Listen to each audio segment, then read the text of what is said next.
Hello and welcome to this second video on identity. So I mentioned the Interactionists and their views on identity. So just a brief bit of reinforcement, explanation for interactionism. So the social action perspective includes two main types of theories. There's the symbolic interactionism approach, and then there's the phenomenology approach. These are theories which emphasise the social construction of reality. People like Berger and Luckman wrote books on the social construction of reality, where they talk, for example, about how married couples construct their marriage. It's not imposed upon them by the outside structure of society. They make choices about what marriage means to them, what being a husband means to them, and what a wife does, and what those roles mean.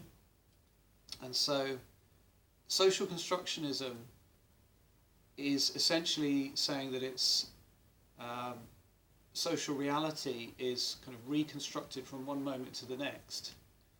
In other words, there's no external reality to social life outside the individuals and groups who create it in the process of daily life, of interaction.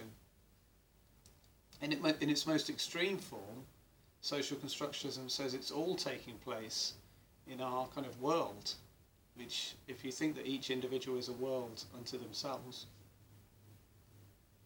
in that sense, everything is taking place in the mind, in the definitions and meanings created in the mind, and that is how social life works. So the social action approach tends to look at things on a small scale, a micro scale, and so with identity, it's the idea that we do make active choices from one moment to the next about the definitions that apply to us. For example, we might want to avoid being labelled as deviant, and so we conform. And so from one moment to the next, in a small scale situation like an interaction situation in the street or in a classroom or in a courtroom, the outcome of the situation is not fixed. And so we might be trying to change the outcome of the situation because meanings are negotiable, in the sense that we can change the outcome of the situation through the way in which we interact. In this sense, identity,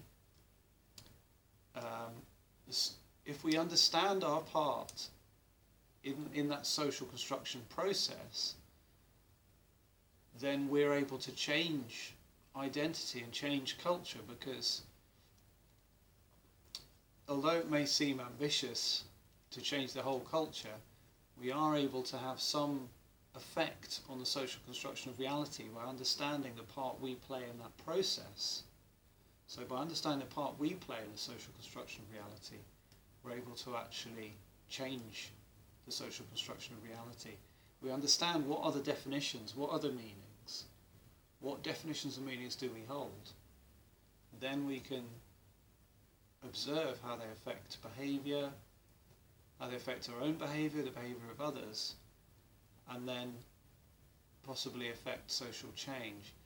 And that probably will involve a lot of communication about meanings, so that people have a great understanding.